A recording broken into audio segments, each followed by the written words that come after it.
শাড়ি ওড়না three piece কামিজের drawing তো অনেক হলো, আজকে করব কাপল ড্রেসের ড্রয়িং। আর এই শাড়িটির সঙ্গে মিলিয়ে একটি পাঞ্জাবি তৈরি করব। আজকে দেখব কিভাবে একটি শাড়ির সঙ্গে মিলিয়ে পাঞ্জাবি তৈরি করতে হয় এবং শাড়ির কোন কোন অংশ ব্যবহার করলে সব থেকে সুন্দর লাগে। আর এই অংশটিকে আমি দুইটি পার্টে বিভক্ত করেছি। প্রথমত আমি দেখাতে চলেছি পাঞ্জাবির ড্রয়িং এবং নেক্সট পর্বে দেখবেন এর কাপল ড্রেস শাড়ির ড্রয়িং। চলেন তাহলে চলে যাই মূল পর্বে।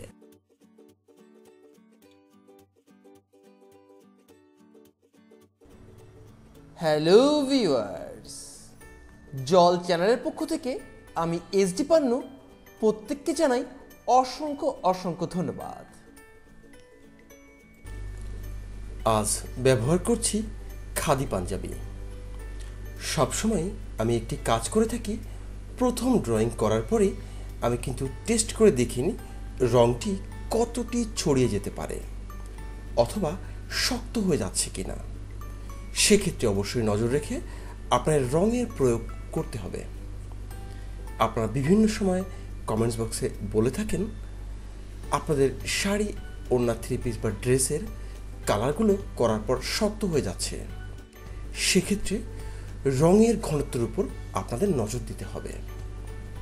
প্রথমত কোনো ফেব্রিক্সের উপর সামান্য কিছু রঙের প্রয়োগের মাধ্যমেই বুঝে নিতে হবে রঙটি হার্ড হয়ে যাবে নাকি সফট থাকবে। তো এখানে রঙের সঙ্গে সামান্য পরিমাণ পানি মিশিয়ে নিয়েছি। তবে এই সকল রং তৈরি করার ব্যাপারে সম্পূর্ণ ভিডিওর লিঙ্ক দেওয়া রয়েছে ডেসক্রিপশন বক্সে। আপনারা কিন্তু চাইলে এই সকল ড্রেসগুলো পাইকারি অথবা খুচরা মূল্যে কেনার জন্য যোগাযোগ করতে পারেন আমার ফেসবুক পেজের সঙ্গে, যার লিঙ্ক দেওয়া থাকবে ডেসক্রিপশন বক্সে।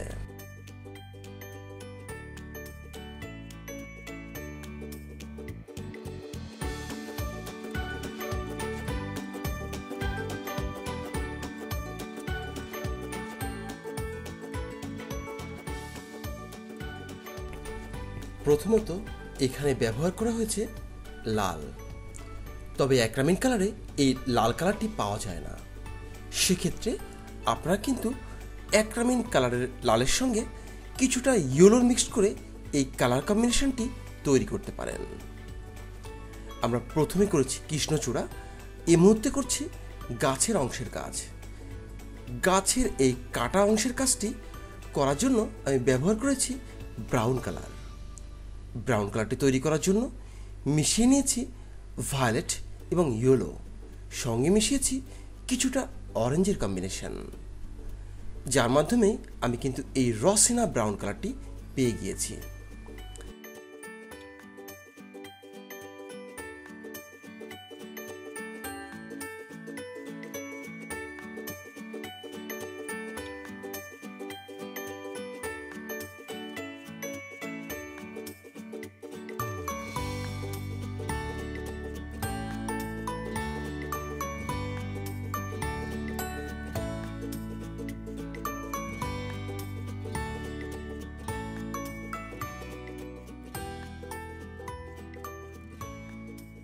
ড্রয়িং চ্যানেলের পাশাপাশি আমাদের একটি ট্রাভেলিং ব্লগিং চ্যানেল রয়েছে, যেখানে আমি প্রতিনিয়তই ব্লগ আপলোড করে থাকি।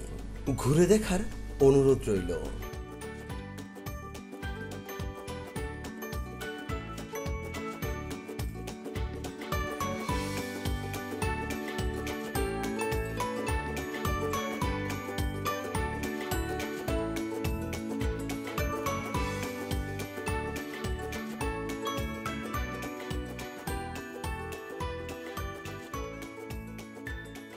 ড্রয়িংয়ের এ পর্যায়ে করছি থার্ড ওয়াশের কাজ।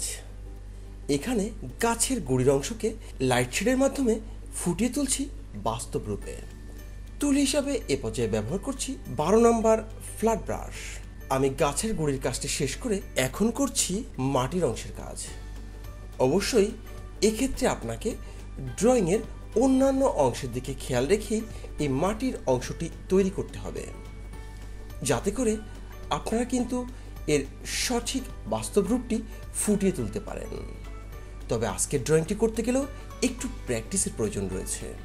সেক্ষেত্রে অবশ্যই আপনারা ড্রয়িংটি করার পূর্বে একটু প্র্যাকটিস করে নেবেন, তাতে করে ভুলভ্রান্তির সম্ভাবনা কমেই যাবে।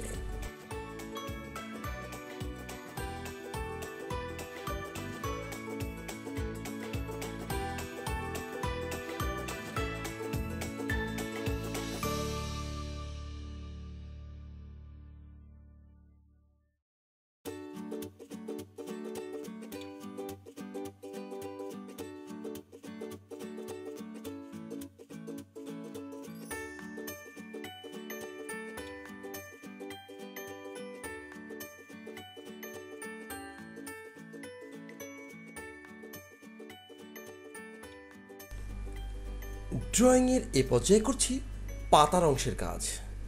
এখনও তুলি হিসেবে ব্যবহার করছি 12 নম্বর ফ্ল্যাট ব্রাশ।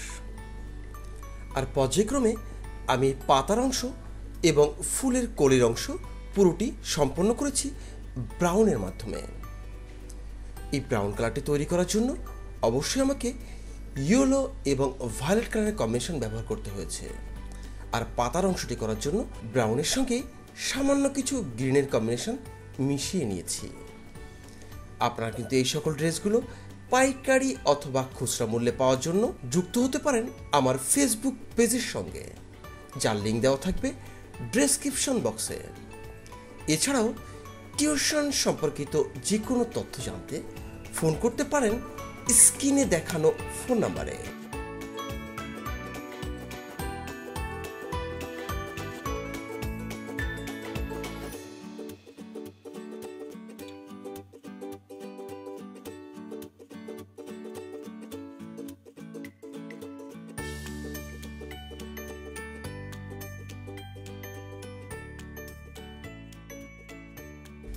এই কাপড় ড্রেসের দ্বিতীয় পার্ট দেখার জন্য আপনাদের কাছে অনুরোধ রইল। সামনের পর্বে আপনাদেরকে দেখাবো এই পাঞ্জাবির সঙ্গে মিলিয়ে কিভাবে কাপড় ড্রেস তৈরি করলাম। ধন্যবাদ সবাইকে এতক্ষণ ধরে আমার ভিডিওটি দেখার জন্য। লাইক, কমেন্ট, শেয়ার করে আমাদের পাশেই থাকবেন।